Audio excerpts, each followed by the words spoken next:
Jamshedpur police द्वारा कदमा शास्त्री नगर में हुए हिंसा के मामले में अधिवक्ता चंदन चतुर्वेदी को गिरफ्तार कर जेल भेजे जाने का मामला गरमा गया है।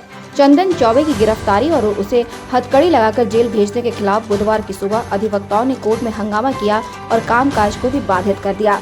अधिवक्ताओं का कहना था कि पुलिस द्वारा की गई इस तरह की कार्रवाई सरासर गलत है। अपराधियों और आम जनों के बीच कोई फर्क नहीं किया जा रहा है। आम अपराधी और अधिवक्ता के साथ एक तरह का ट्रीटमेंट किया जा रहा है। वकीलों ने कहा है कि अगर इस मामले में चंदन चतुर्वेदी को हथकड़ी लगाकर जेल भेजने वाले अधिकारी पर कार्रवाई नहीं होती है तो वे लोग अनिश्चितकालीन हड़ताल पर चले जाएंगे। फिलहाल अधिवक्ताओं का हंगामा जारी है और कोर्ट में कामकाज बंद है। जमशेदपुर बार एसोसिएशन के इस मामले में हाई लेवल मीटिंग की है। अधिवक्ता के साथ इस तरह की हुई बर्बरता के खिलाफ आंदोलन की रणनीति तय की है।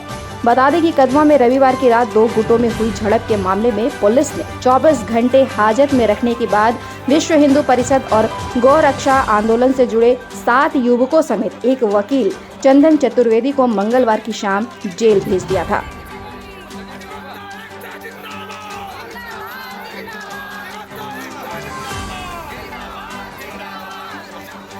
अधिवक्ता चंदन चौबे, ये जो प्रकरण हुआ शास्त्री नगर का, उसमें ज्ञापन देने गया था एसपी के यहाँ 7 आदमी के साथ में। ज्ञापन देने गया तो उसको वहाँ वही उसको होल्ड कर दिया गया। उसके बाद 24 घंटा थाना में रखा गया और ये बार एक्सपीरियंस दिया जाता है उसको छोड़ दिया जाएगा, मगर 24 घंटा बाद उसको हथकड़ी पहना के कोर्ट में प्रोड्यूस किया गया, जो कि सुप्रीम कोर्ट के गाइडलाइन का उल्लंघन है। ये जानते हुए कि एक अधिवक्ता है 24 घंटा थाना में बैठा के रखना और फिर एक झूठे मामले में उसको जेल भेजना, जबकि वहाँ उसका प्रेजेंस नहीं था।